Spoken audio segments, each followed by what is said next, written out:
Kom ons sluit ons oë vir 'n oomblik.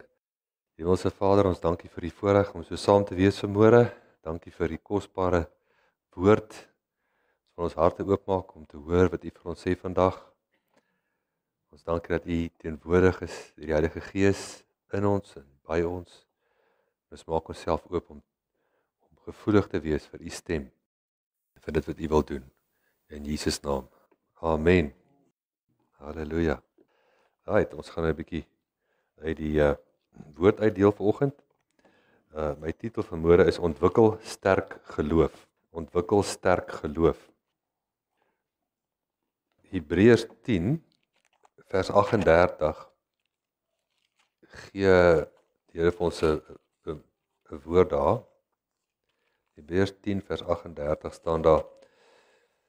En dit staan op 'n paar plekke in die Bybel, maar die regverdige sal uit die geloof lewe.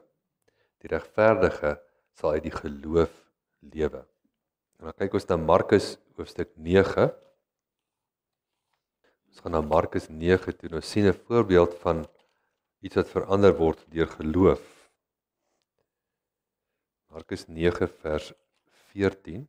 En toe hy by die disippels kom, sien hy 'n groot menigte om hulle en skrifgeleerdes wat met hulle rede twis.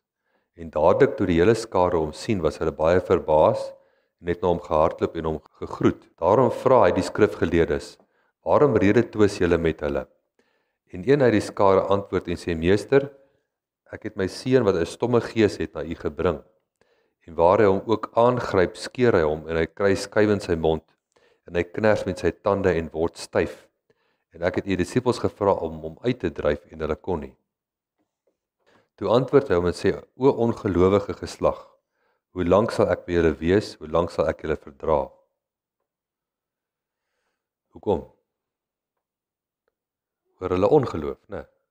Dit is ongelowige geslag. So ons sien later aan vra die disippels vir hom: "Hoekom kon ons dit nie doen nie?" Wat was die antwoord? Hy het nie gesê: "Ag mense, dit is net ek wat dit kan doen." Hy het gesê: "Dis weens julle ongeloof."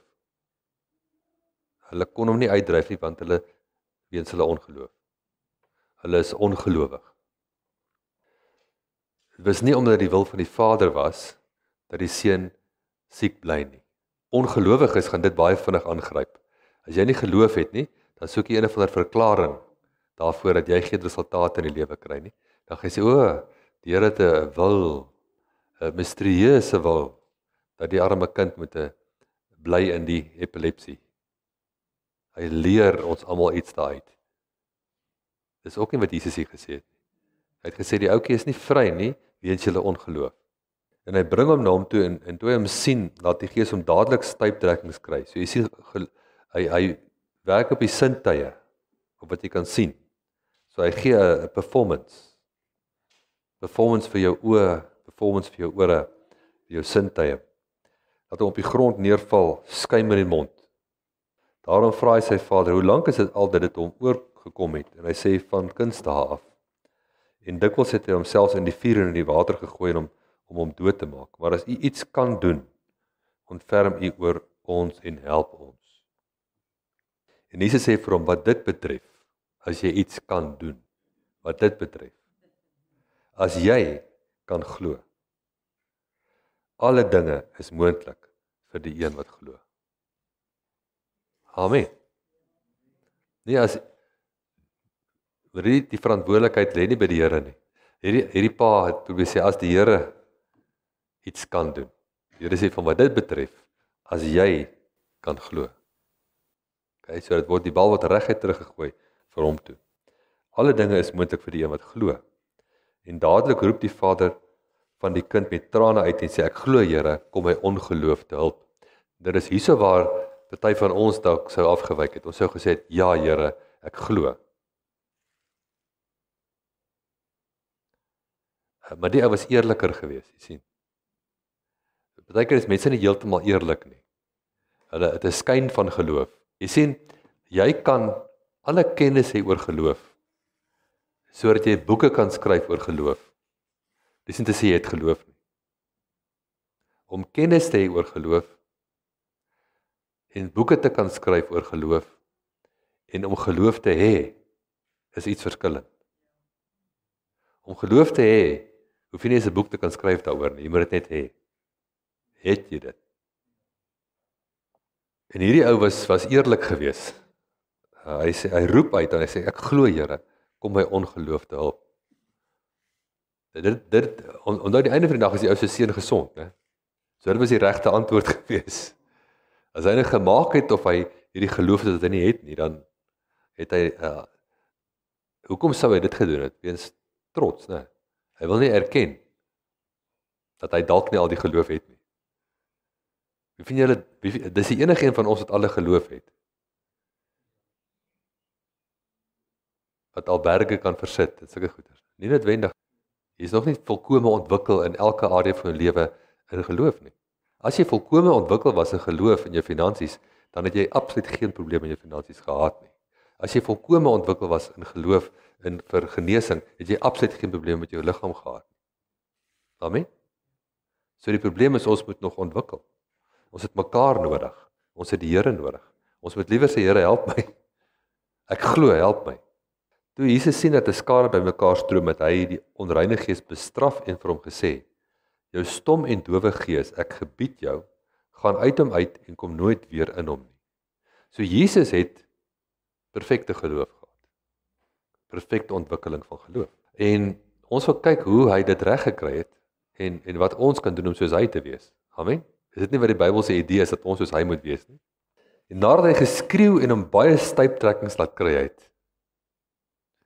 So hy gaan weer reguit sin tye toe. Hy wil kyk of hy Jesus kan rattle. Hy probeer Jesus rattle. Sê saam met my, hy probeer vir Jesus rattle. Nee, hy probeer hom rattle. Want hy het nou net gesê, gaan uit hom uit nou, laat hom nog neerslaan en nog stuiptrekkings kry. En skreeu, hy skreeu nou. En die seun het soos 'n dooie geword, sodat baie gesê het, alle ja broers, wat hier buitekant staan, het gesê, ja nee, sien. Die predikant het hom nou doodgemaak. Ons gaan soe. Hy is nou dood. Maar Jesus het hom by die hand gegryp en hom opgerig en hy het opgestaan. En toe hy in die huis kom, was sy disippels opsonderlik, waarom kon julle hom nie uitdryf nie? En hy sê vir hulle, hierdie geslag kan er niks anders uitgaan as deur gebed en vas nie. Maar as jy nou na Matteus en die ander ooreenstemmende evangelies kyk, dan praat hy van ongeloof. Die ongeloof. Nou kom ons kyk nou nog 'n paar dele oor geloof. Markus 11, Hebreërs 11. Hebreërs hoofstuk 11. Jy sien vir jou om vry te lewe op hierdie aarde en om in jou erfporsie in te gaan en om in die wil van God vir jou lewe in te gaan, vereis geloof. Die wil van God gebeur nie outomaties in jou lewe nie. Jy kan jou hele lewe buite die wil van God lewe en nooit sy wil ervaar nie. Want jy het 'n wil. En as jou wil nie in lyn is met sy wil nie, gaan jy nie sy wil ervaar nie. Amen. So Hebreërs 11 vers 1 sê die geloof dan is 'n vaste vertroue op die dinge wat ons hoop, 'n bewys van die dinge wat ons nie sien nie. Die Engels sê daar, now faith is the substance of things hoped for, the evidence of things not yet seen. So die eerste ding wat ons sê, die begin van daai versie is now. Dit is 'n present tense. Geloof is altyd nou. Dit is nou. Jy sien dit weer in vers 6, waar hy sê, sonder geloof is dit onmoontlik om God te behaag, want hy wat tot God gaan moet glo, hy is. Present tense. Nee, hy was, of hy sal wees nie. Hy is nou. En 'n beloner van die wat hom soek. Nou. Geloof is altyd in die nou.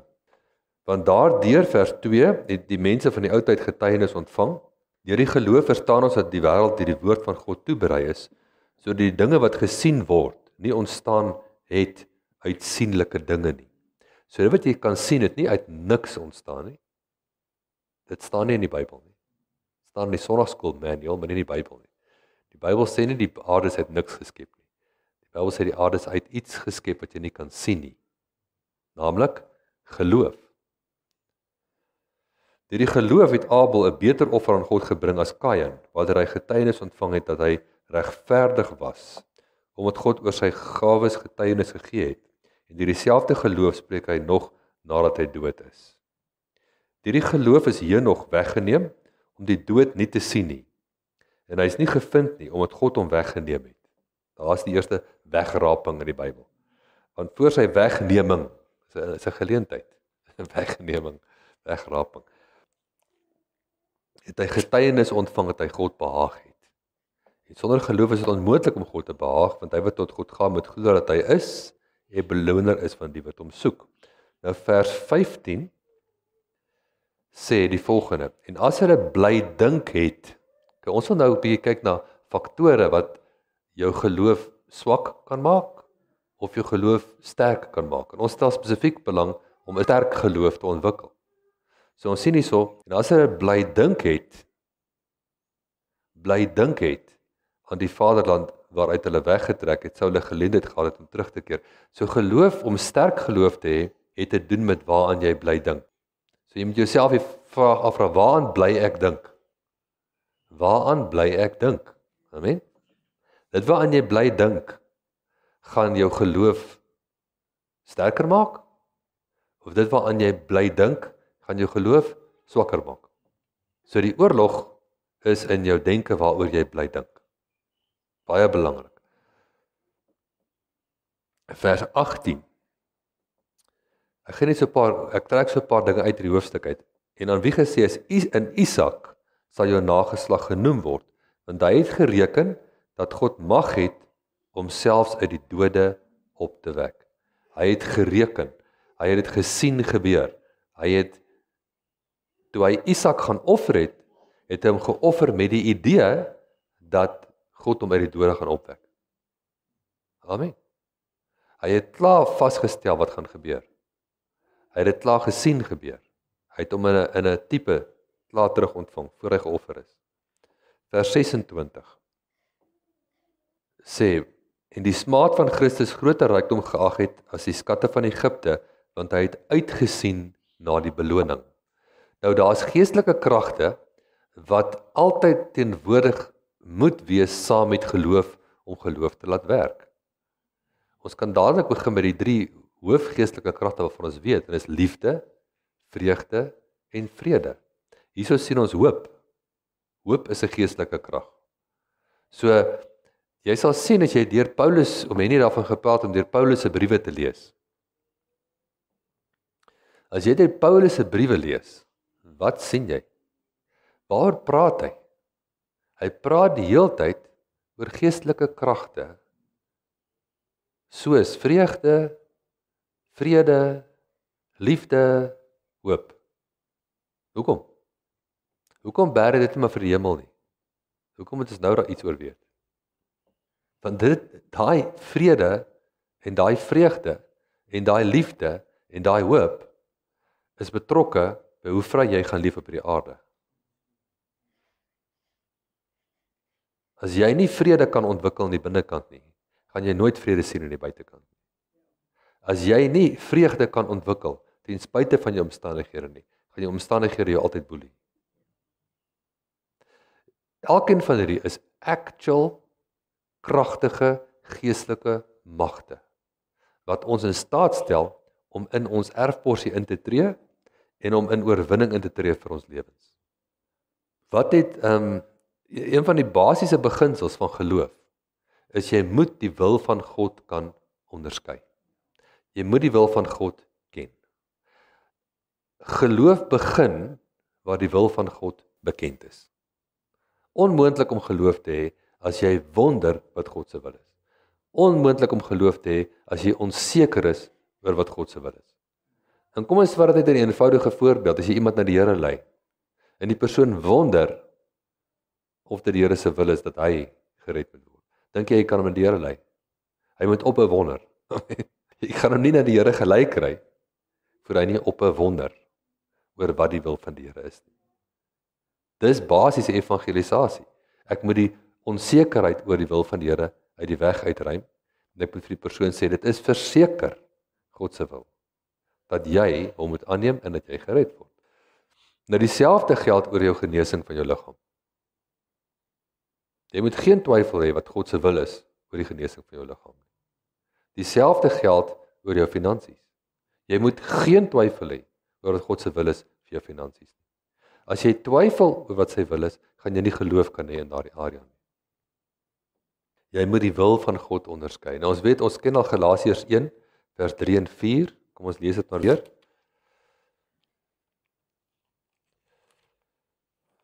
Galasiërs 1 vers 3 en 4. So die vyand probeer nou julle sintuie gebruik om julle af te trek van hierdie woord af, né? So ons kyk nou wie gaan nou fokus hierso. Wie gaan op die voels fokus en wie gaan op die woord fokus? Dis nou oefening hierdie. Dis nou push-ups in die gees hierdie, né? Fokus op die regte plek. Die voeltjies kan vlieg. Vers 3 sê guns vir julle en vrede van God die Vader en ons Here Jesus Christus wat homself gegee het vir jou sondes, sodat hy jou kan uitred uit die teenwoordige bose wêreld, volgens die wil van ons God en Vader. Daar is sy wil. Jy moet die wil van God onderskei, jy moet kristalkleer wees oor wat God se wil is. Dis die eerste stap. Geen twyfel oor wat sy wil is nie. Tweedens, gaan dit oor wat jy doen met jou denke. Mense is baie lief, godsdienstige mense is baie lief om te sê, God is in beheer.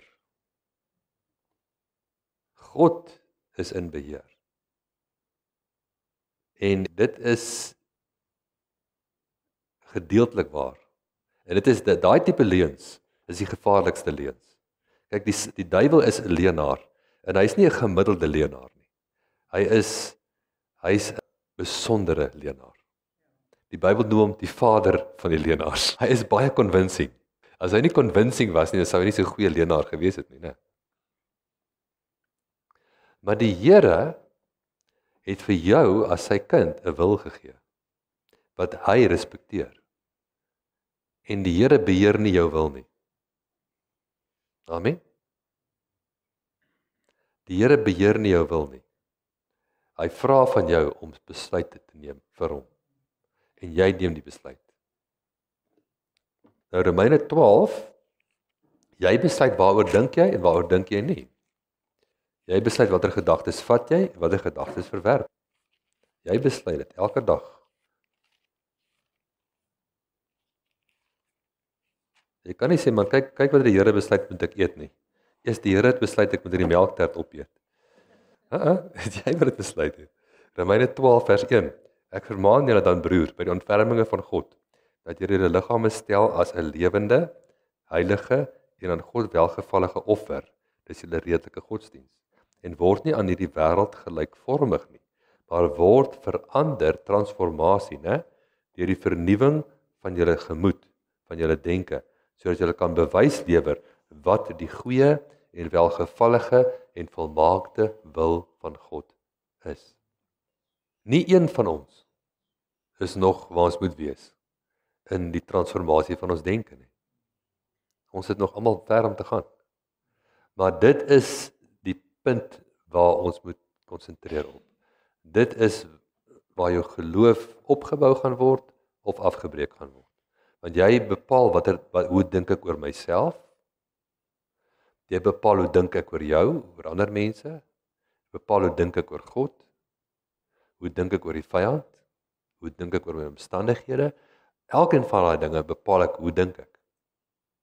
En my gedagtes bepaal, gaan my geloof sterker wees of gaan my geloof swakker wees. Amen. Dis 'n vernuwing van my denke. 2 Timoteus 1 vers 7. Wie van julle ken daai versie? 2 Timoteus 1 vers 7. Kom ons lees 'n bietjie die Amplified. Die Amplified Classic sê, "For God did not give us a spirit of timidity, cowardice and fear, but He has given us a spirit of power and of love and of a calm, well-balanced mind, a mind of discipline and self-control." Calm, well-balanced mind. Dit kom van die Here af. Oppressie van die vyand wil jou uit vrede uittrek.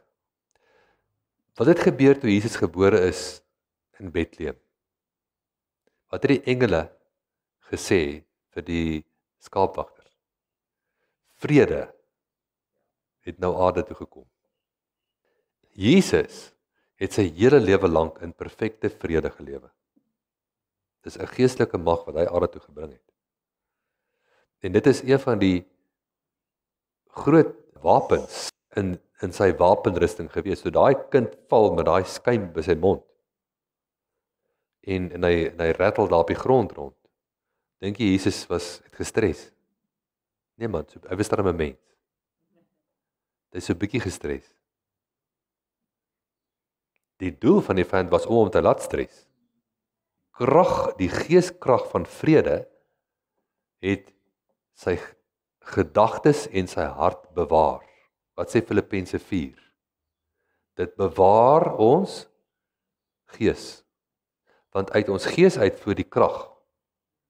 So daai dramatiese vertoning wat die duiwel daar opgesit het, kon nie ingang vind in Jesus nie. Wie is die krag van vrede?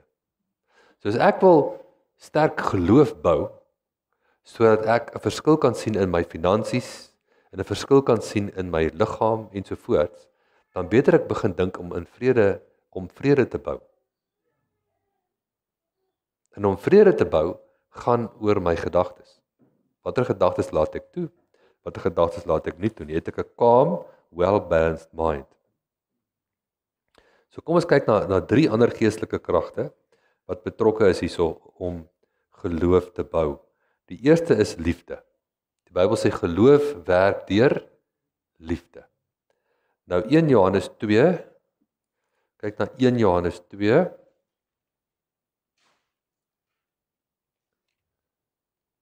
Hoekom praat Nuwe Testament oor al hierdie goeters? Weet jy hoekom? Die Here wil graag hê jy moet in oorwinning lewe. En jy gaan nie in oorwinning lewe as jy die goed nie doen nie. Jy moet hierdie goed kry, jy moet dit doen, jy moet dit voluit doen. Amen? Dis waar jou oorwinning lê. Nou 1 Johannes 2 vers 5 sê, maar elkeen wat sy woord bewaar, in hom met die liefde van God waarlik volmaak geword. Hierdan weet ons dat ons in hom is. Elkeen wat sy woord bewaar, in hom met die liefde van God waarlik volmaak geword.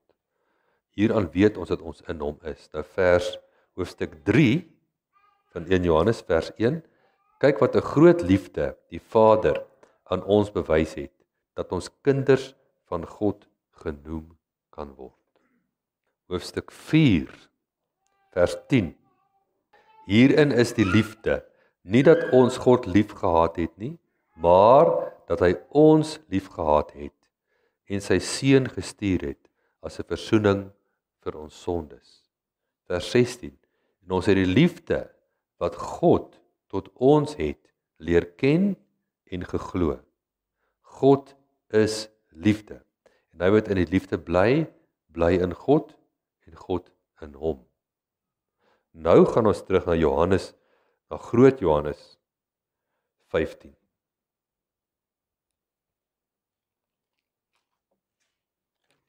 Groot Johannes 15. Evangelie van Johannes, hoofstuk 15. Vers 7. As julle in my bly en my woorde in julle, sal julle vra net wat julle wil hê en julle sal dit kry. Nou het hy net hier gesê in Johannes 2 vers 5, hieraan weet ons dat ons in hom is. Waaraan? Liefde. Nou sê as julle in my bly, waarin bly? In sy liefde. Watter liefde? Die liefde wat hy vir jou het. So jy kan nie anders as om liefde jy moet eers liefde kan ontvang, voor jy liefde kan gee. So die absolute klem hierso is om die liefde wat God die Vader vir jou het, te glo, te ken, te ontvang, 'n ontvanger te word van liefde. Hoe lief het hy jou? Glo jy, hy het jou lief? Hoe lief? So bietjie lief. Jy moet sy liefde mediteer. Jy moet dink wat hy gegee het vir jou. Paulus sê in Romeine, as hy dan sy enigste seun vir jou gegee het, hoe sal hy enige iets van jou af weghou? Hoe sal hy sy enigste seun vir jou gee, maar hy sal nie vir jou sorg nie? Dis mos 'n leuen. As hy sy enigste seun vir jou gegee het, dan sal hy mos sorg vir jou. As hy sy enigste seun vir jou gegee het, dan sal hy jou genees. En hy sal vir jou help in jou finansies, en hy sal jou help oralster waar jy sy hulp nodig het, en waar jy sy hulp vra. Amen. Oorvloed. Ons het 'n Vader van oorvloed. Kyk na die verlore seun, toe hy teruggekom het. Ek bedoel, hy het gegaan en hy het die Vader se huis verlaat, en hy het dit deurgebring, met verkeerde mense, en alles, en maar toe hy terugkom, was daar geen verwyte nie. Hy het gesê, die seun van my was dood, en hy lewe. Kom ons hou 'n fees. Amen. Daar was beloning in bekering. Nou goed, as julle in my bly en my woorde in julle, sal julle vra net wat julle wil hê, en julle sal dit verkry. Hierin is my Vader verheerlik, dat julle veel vrug dra, en julle sal my disippels wees. Waarin is die Vader verheerlik? Dat julle vra net wat julle wil hê en dit kry. Die Vader like dit. Waarvan hou die Vader? Die Vader hou daarvan wanneer jy begin dinge vra en dit kry. Kom ons lees dit weer. As julle in my bly en my woorde in julle, sal julle vra net wat julle wil hê en julle sal dit kry. Hierin is my Vader verheerlik. Dis amazing. Dink jy God kan so goed wees? Hy is goed. Hy is absolute goedheid. Soos die Vader my lief gehad het, ek julle ook lief. Bly in die liefde van my. Hoe gaan jy uit sy liefde uittreë? Dis wanneer jy ophou glo dat hy jou liefhet. Hoekom sal jy ophou glo dat hy jou liefhet? Jy glo leuen. Die vyand lieg vir jou. Die vyand sê vir jou, die Here gee nie om vir jou nie. Of die Here is die outeur van jou probleme. Hy is nie. Hy is nie die outeur daarvan nie. Hy is die outeur van jou oplossing. Hy is die outeur van om jou vry te kry. Amen. Ons is in 'n haglike wêreld ingebore met 'n vloek wat oor die aarde gekom het. Dit is nie die Here se skuld gewees nie. Dit was Adam wat droog gemaak het, nie die Here nie. En nou is ons in die situasie. En slegte dinge gebeur met goeie mense. Maar dit is nie nodig nie. Daar is 'n pad uit, mits jy dit vasgryp. Maar dit gaan net deur geloof wees. Net deur geloof. Nie outomaties nie, deur geloof. Liefde het te doen met wat ek dink. 1 Korintiërs 13 sê liefde reken die kwaad nie toe nie. Jy daai vers, wie van jou daai versie al gehoor? Okay, nou hoe reken jy kwaad toe? Waar? Dis in jou ore. Dis hoe jy dink. Jy sien daai ou en jy reken die kwaad toe. Jy met my. So liefde het te doen met vergifnis. Liefde het te doen met hoe ek oor jou dink. Om jou lief te hê, begin deur reg oor jou te dink.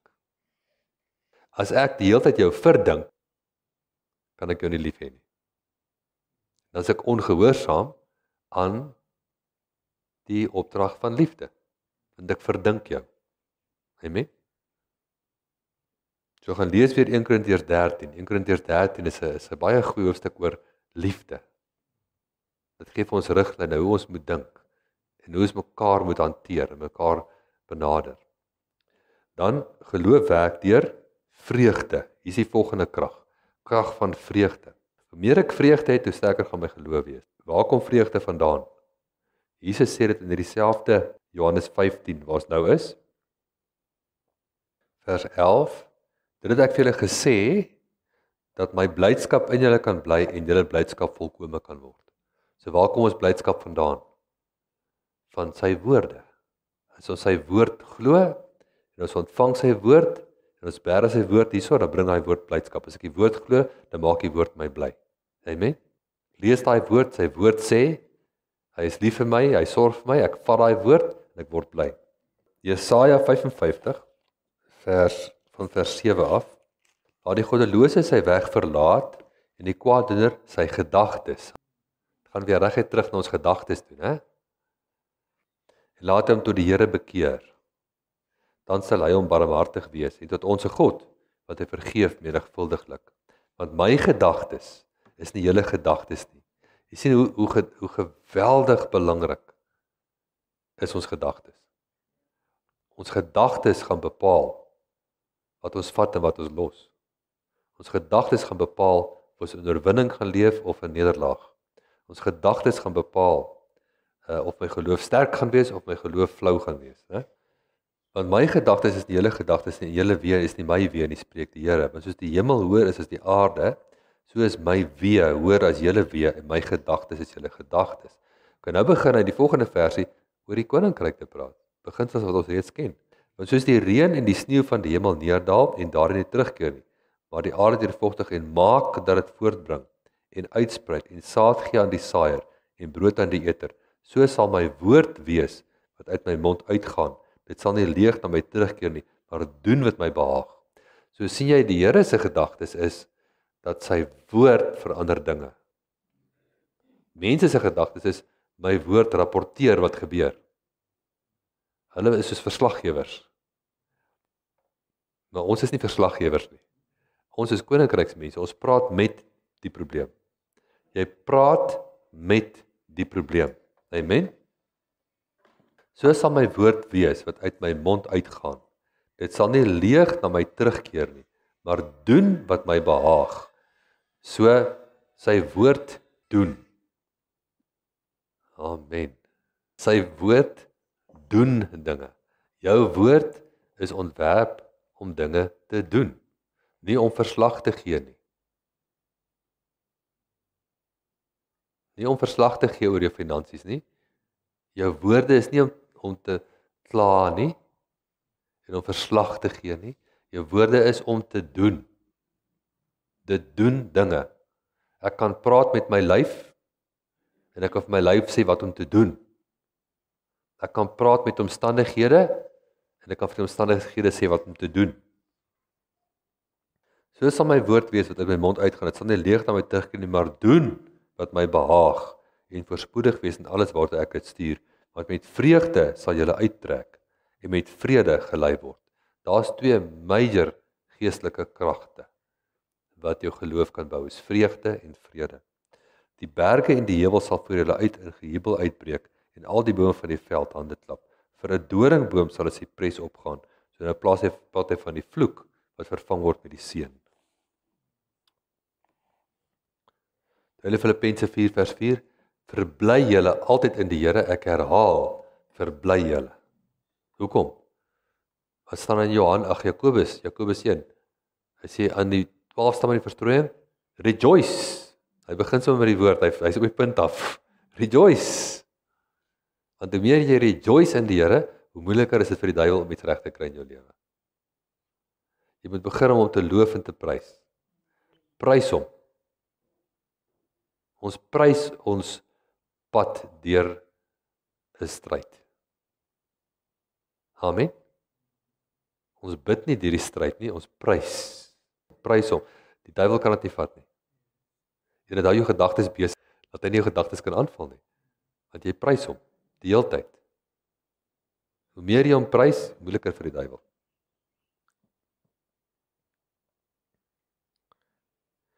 Geloof werk ook saam met vrede. Nou kyk 'n bietjie na Johannes hoofstuk 14. Johannes 14 vers 27. Vrede laat ek vir julle na, my vrede gee ek aan julle. Nie soos die wêreld gee ek aan julle nie. Laat julle hart nie ontsteld word en bang wees nie. Julle geweet hoe Jesus hemel toe gegaan het hy iets hier agter gelos. Hy het nie alles saamgevat. Hy het sy vrede hier gelos. Daai vrede wat aarde toe gekom het toe hy gebore is. So 'n bonatuurlike vrede laat hy vir ons na. 'n Nalatenskap, 'n erfporsie. Dis ons in. Ons moet dit net besef en gryp en vashou aan daai vrede. Daai vrede maak jou amazingly sterk. Amen? Maak jou amazingly sterk. Vrede. En dis hoekom hy sê in Matteus 6 vers 25 in die Amplified, therefore I tell you, stop being perpetually uneasy, anxious and worried about your life. Stop it. Dis wat Jesus se woorde is, stop dit. Om die heeltyd ongemaklik te voel, die heeltyd bekommerd te wees, die heeltyd te wonder, die heeltyd nie seker te wees nie. Stop dit. So die hele aanslag in ons lewens, en ek dink die klem wat ek wil hê, wat ek fondasie wil sit vir hierdie jaar, is dat dit gaan oor ons gedagtes. Dis 'n ding in ons gedagtes, en as ek kan oorwin in my gedagtes, oorwin ek. Dis my doel, dit is waaroor dit gaan. Hoe meer oorwinning ek kan kry in die binnekant, hoe meer oorwinning gaan ek sien aan die buitekant. My klem moet val op, hoeveel liefde kan ek hê? Hoe sterk kan ek liefde ontwikkel in my? Hoe sterk kan ek my geloof ontwikkel in sy liefde vir my? Begin dit net te sê.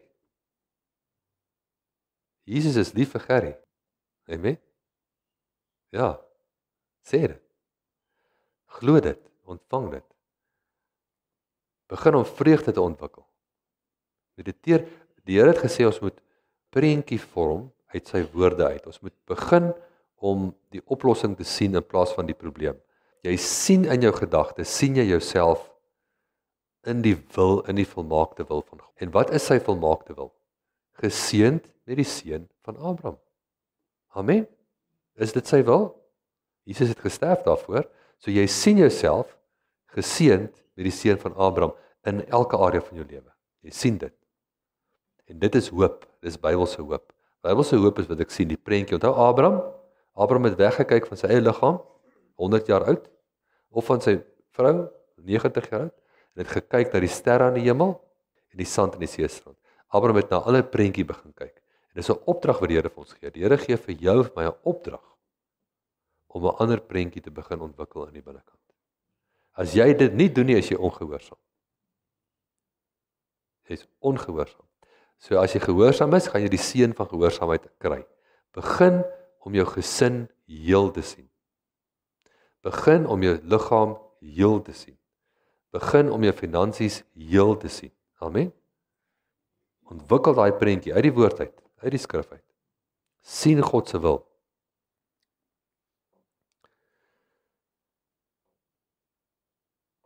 Onthou in die versoeking in die woestyn, Matteus 4. Die duiwel kom na Jesus toe. Hy sê vir hom, en Jesus het 40 dae en 40 nagte gevas, en hy begin honger word. En die duiwel sê vir hom, hoekom vat jy nie van hierdie klippe en maak dit brode nie? Die duiwel verskyn nie aan Jesus nie. Hy kom as 'n gedagte. Net 'n gedagte.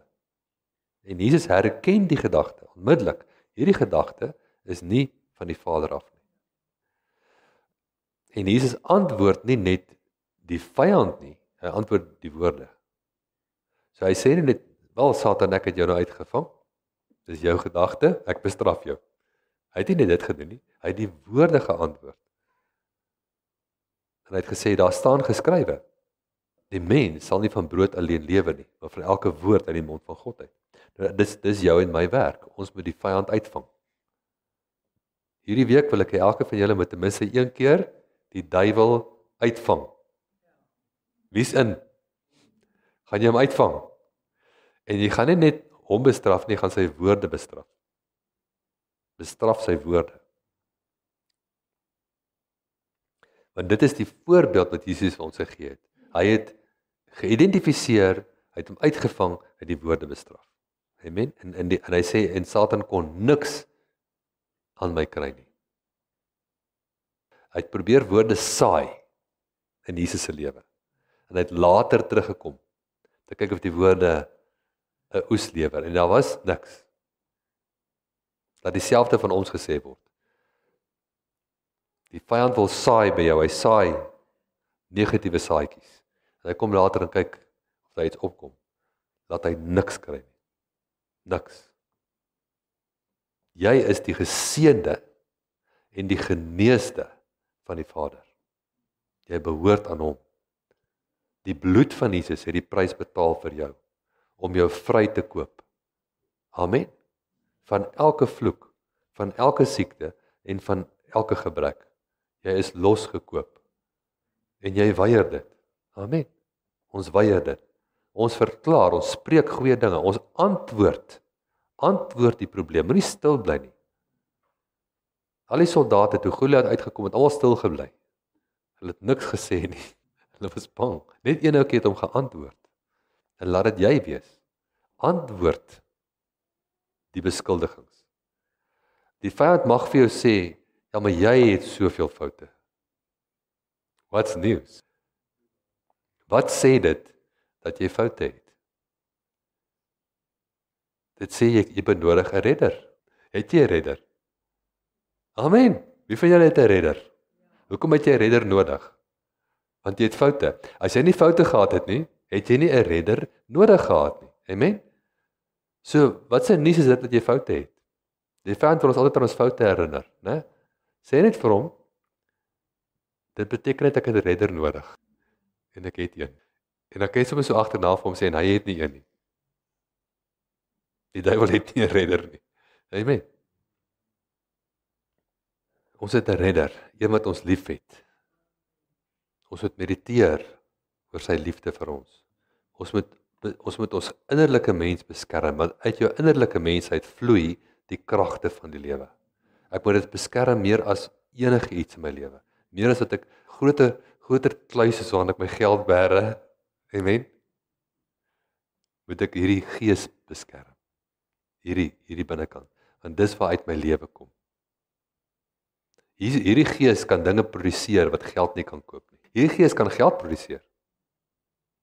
As jy dit nodig het. Geld is niks. Amen. Jy kan heers oor dit. Jy kan dit roep. Maar dan moet jou gees intakt wees. Jou gees moet reg wees. Soek allereers die koninkryk aan die binnekant. En al die aardse dinge sal vir jou bygevoeg word. Maar soek eers die koninkryk hier. Maak eers seker jou gees is reg. Maak eers seker jy is in liefde. Maak eers seker jy is in vreugde. Dat die woord in jou is. Kry die woord in jou. Jy's 'n geloofsmens. Jy's 'n woordmens. Jy kan nie 'n geloofsmens wees sonder die woord nie. Amen. Ons is mans en vrouens van die woord. So ons moet elke dag die woord inbou. Elke dag die woord inneem. Elke dag die woord spreek oor ons omstandighede. Ons moet in die gewoonte kom om te praat met dinge. Praat met omstandighede. Hou aan. Maak nie saak hoe subtiel die aanslag van die vyand is nie. Partykeer is hy baie subtiel. Bid en die Here sal vir jou wys, daar is sy aanslag. Praat, antwoord dit elke keer. Halleluja. Kom ons bid saam. Hemelse Vader, ons dankie vir die voorreg om hierdie woord te ontvang vandag. Ons verklaar dat die woord ingebou word in ons geesmens, dat ons elkeen 'n doener is daarvan, in Jesus naam. Amen. Right, ons gaan ons nagmaal nou geniet. Ek wil hê julle moet net eers die elemente uitdeel, en hou dit net vas in julle hande, moet dit nog nie neem nie. Ons net eers saam deel in die woord. 1 Korintiërs 11. So die nagmaal is 'n verbond. Dit is 'n bloedverbond. Dit beteken is 'n kontrak, maar dit is meer as 'n gewone kontrak. Dit is 'n kontrak in bloed geskryf. Dit is 'n kontrak wat nie gebreek kan word nie. En dit is 'n kontrak tussen God en Jesus. Twee volmaakte partye wat nie kan teruggaan op hulle woord nie. Maar ek word deel daarvan deur die feit dat ek in Jesus is. Amen. Die elemente sê klomp goeder. Dit sê onder andere wat behoort aan my. Wat is gekoop vir my en wat ontvang ek nou? Amen.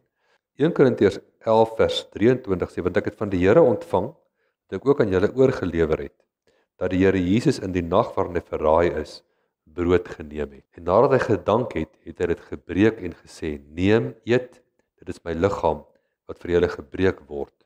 Doen dit tot my gedagtenis. Nou die amazing ding was, die ou wat nou hier praat, was nie daar die aand nie.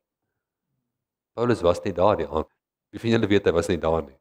Maar die Here het dit self vir hom gewys. So die Here wys iets vir Paulus, wat die ouens wat daar was nie eens geklik het nie. It's amazing. Net so ook die beker na die ete met die woorde, hierdie beker is die nuwe verbond in my bloed. Doen dit so dikwels as julle daaruit drink, tot my gedagtenis. Want so dikwels as julle hierdie brood eet en hierdie beker drink, verkondig julle die dood van die Here totdat hy kom. Wie dan op onwaardige wyse hierdie brood eet of die beker van die Here drink, sal skuldig wees aan die liggaam en die bloed van die Here. Maar die mens moet homself beproef en so van die brood eet en uit die beker drink. Want wie op onwaardige wyse eet en drink 'n oordeel oor homself terwyl hy die liggaam van die Here nie onderskei nie. So daar kom dit nou uit, die liggaam van die Here nie onderskei nie. En dit is 'n groot ding daai wat ons in Openbaring oor moet kry. Daarom is daar onder julle baie swakkes en sieklikes en 'n aantal het ontslaap. Hoekom? Omdat hulle die liggaam van die Here nie onderskei nie. So ons moet Openbaring kry hieroor, want dit is wat Jesus geplaai het. Dis hoekom hy aan Paulus verskyn het en hierdie vir hom gedeel het. Jesus was moeg daarvoor dat daar so baie Christene swak en sieklik is en vroeg doodgaan. Hy like dit nie. Jesus like it nie. Sê dit. Hy like it. Amen. Wat is sy wil vir jou? Sterk, gesond, genees, geseënd, 'n lang, vrugtevolle lewe. Amen. En as jy hemel toe gaan, dan gaan jy genees hemel toe. Okay, so ons moet die liggaam onderskei. So kom ons hoor wat die Heilige Gees vir ons sê. Luister saam met my. Moenie net vir my luister nie, luister in die binnekant terwyl ek praat. Dat ons saam die Heilige Gees hoor. So die liggaam van Jesus, hy het fisies sy liggaam aan die kruis laat breek. En onthou, dit was nie eens nodig, daai jare het hulle nie eers mense wat gekruisig is, eers gegeesel nie. Hulle het strydwy gekruisig en klaar gekry. Hy het hom laat geesel, uitmekaar uitslaan, sodat vervul kon word, wat die profeet gesê het, deur sy wonde sal ons genees word. Jy sien, so hy het dit gedoen, sodat daar wettiglik jou liggaam genesing gekoop is, deur sy liggaam. Jou liggaam, jy mag dalk skuldige liggaam hê, maar nou is jou liggaam onskuldig. Hy het die skuld van die liggaam betaal. Sê saam met my, hy het die skuld van my liggaam betaal. Hy het sy onskuldige liggaam laat uitmekaar slaan, sodat jou skuldige liggaam onskuldig kan word. So jou liggaam is onskuldig nou. En hoe kan siekte bly in 'n onskuldige liggaam? Kan nie. So ons onderskei die liggaam, dat Jesus het sy liggaam laat breek. Hy het sy onskuldige liggaam skuldig gemaak, sodat my skuldige liggaam onskuldig kan wees. Amen. My liggaam is onskuldig. My liggaam het hy verder gekoop. Dat beteken die liggaam behoort nou nie meer aan die duiwel nie. Die liggaam behoort aan hom. So ek kan praat met my liggaam as iets wat aan die Here behoort. Ek kan sê, liggaam, jy behoort aan Jesus. Ek praat met jou. En dan wat dit ook al is wat nodig is om te gebeur. Jy kan praat met jou aptyt. Jy kan praat met daai lus om te rook of die lus om dit of dat te doen. Jy kan praat daarmee. Want daai liggaam behoort nie meer aan die duiwel. Dan verder, die liggaam van die Here onderskei, is ook ons wat die liggaam is. En onthou dat ons oproep is om in liefde te wandel teenoor die liggaam van Christus. So hoe wandel ek in liefde teenoor die liggaam van Christus? Die belangrikste ding wat ek kan doen om in liefde te wandel tot die liggaam van Christus is om my deel by te dra aan die liggaam. As ek my deel onthou van die liggaam, dan wandel ek nie in liefde nie. As jy in 'n verhouding is en julle praat nie met mekaar nie, wandel julle in liefde. Ja, maar julle doen dan, jy slaan nie mekaar nie, dit is nie dat julle mekaar slaan nie. Julle vloek nie mekaar nie, dis great. As julle niks met mekaar praat nie, is ook nie liefde nie, dis onthouding, né? Soos ek nie my deel bydra, die Here het vir my 'n deel gegee. Die Here het vir jou 'n deel gegee, en as jy nie in jou deel instap, wat die Here jou gemaak het voor nie, dan moet die hele liggaam suffer omdat jy nie daar is nie. En dis nie in liefde wandel nie. Amen? Die Here wil hê jy moet in 'n sekere kerk wees, dan moet jy daar wees. As die Here wil hê jy moet sekere goed doen, dan moet jy dit doen. As jy dit nie doen nie, moet die ander lede van die liggaam dit nou doen omdat jy dit nie doen nie, dan wandel jy uit liefde uit tot die liggaam. So om in liefde te wandel tot die liggaam, gee ek my deel. Vir die liggaam. Ek het 'n deel wat die liggaam met my nodig. Ek moet hier voor staan en hierdie woord deel. En ek moet die Here soek oor my deel. En ek moet sorg dat ek my deel doen. Dan is ek in liefde teenoor die liggaam. En jy het ook 'n deel, elkeen van ons het 'n deel. Soek jou deel, begin jou deel gee in die liggaam.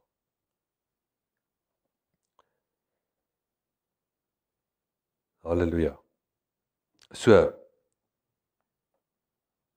hierdie elemente wat ons nou het, sit ons in kontak met Jesus as ons hoëpriester. Die Bybel sê hy's hoëpriester volgens die orde van Melchisedek. En dit verwys na Melchisedek in die Bybel wat na Abraham toe gegaan het en van Abraham tiendes ontvang het, maar ook vir Abraham brood en wyn gebring het. En wat het hy gedoen? Het Abraham geseën. Hy het hom bekragtig. Om jou te seën is om jou te genees van siekte. Om jou te seën is om jou finansies om te keer. Amen. So ons kom nou na Jesus toe met hierdie elemente as ons hoëpriester om wat te doen? Om seën te ontvang. So die nagmaal gaan oor ontvang. Hele Romeine 5:17, die wat kan ontvang, is die wat sal heers. So die nagmaal help my om te ontvang. Ek ontvang nou. Ek vat nou. So dit is hoe geloof werk. As ek die Here vertrou in geloof vir 'n nuwe werk, dan moet ek die werk vat. Wanneer ek bid. Ek moet sê, ek vertrou die Here vir 'n beter werk. Ek ontvang daai werk. Ek vat daai werk is nou myne. Wat my aanbetref, het ek 'n beter werk. Ja, maar ek kan niks sien nie. Ek wandel nie deur wat ek sien nie, ek wandel deur geloof. Amen. So dis dieselfde beginsel wat ons nou in die nagmaal gaan gebruik. Ons gaan nie oor wat ons kan sien nie. Ons vat nou dit wat Jesus vir ons gee. Ons vat dit. So die eerste ding wat ons gaan doen, is gaan die brood saam neem. Die brood vat ons sy liggaam wat vir ons gebreek is, sodat ons liggame heel kan wees. So jy vat nou genesing vir jou liggaam. Amen. Halleluja. Halleluja. Dankie Here Jesus. Ons ontvang dit.